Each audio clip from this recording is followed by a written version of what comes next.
Gandang araw sa inyo mga tol, mga ka-DDS. Tungkol dun sa confidential fund ni Inday Sara na tinanggal ng Kongreso, no? Nakita ko lang sa sinabi ni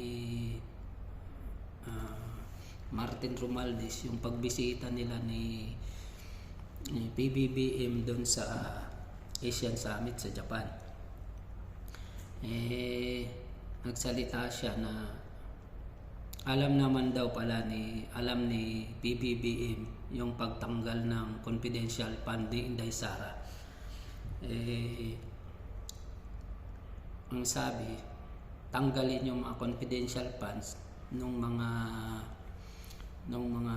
hindi naman yung kumbaga hindi naman masyadong importante, kaya pinalagay doon sa mga ibang mas tingin nila mas importante. Kaya lang ang punto dito, hindi ba importante yung sa NTF-ELCAC na para sa bayan yun, para sa taong bayan, para sa mahihirap, na mawala na yung mga teroristang grupo ng NPA,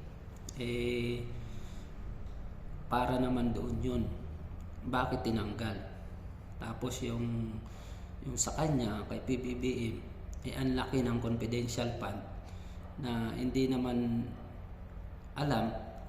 natin alam na kung saan napupunta rin yun. Kay Inday Sara maliwanag naman yun na talagang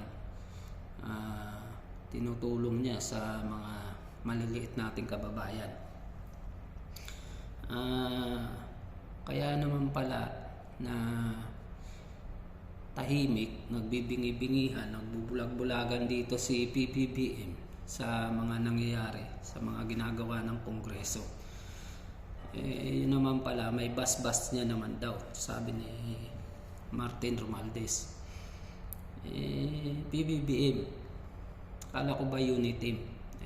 Bakit ginaganyan mo si Inday Sara na alam mo naman na para sa kapakanan ng taong bayan ang ginagawa niya? Tapos palagay na natin tinanggal, alam mo pinatanggal, sa laki ng confidential fund mo, kung hinatian mo na lang siya, o sige, eto, nilagay natin yung confidential fund mo dun sa mas karapat dapat. Eto yung confidential fund ko, tatapyasan ko para maitulong sa'yo. Kung talagang unit team, kung talagang tapat ka kay Inday Sara sa samahan nyo bilang unit team. Kaya lang ang sa nangyayari ngayon,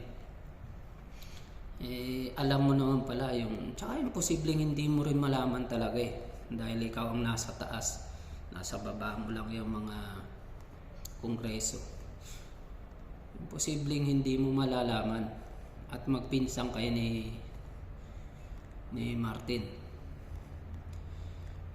Imposibleng hindi mo malaman yung nangyayari, hindi mo siya tatanungin, hindi kayo nagtatawagan. Imposible yata yun. Kaya ito, ewan kung alam ni Inday Sara na ang ano na to, siyempre sigurado alam niya na rin. Kaya kumbaga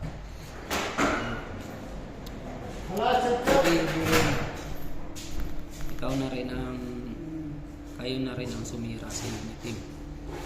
Kaya palagay ko sira na nga yung unit team na yan na binuon. Yung mga Duterte, wala naman kayong kukuha yan. Talagang alam nyo tapat sa bayan yan. Kayo lang naman ang sumira ng samahan nyo. Kaya tignan na lang natin yung mangyayari. Ang taong bayan hindi bulag, hindi na alam na ng taong bayan ang mga nangyayari. Kaya taong bayan na lang yung husga sa inyo. Yun lang mga tol. Ka-DDS, ingat tayong lahat.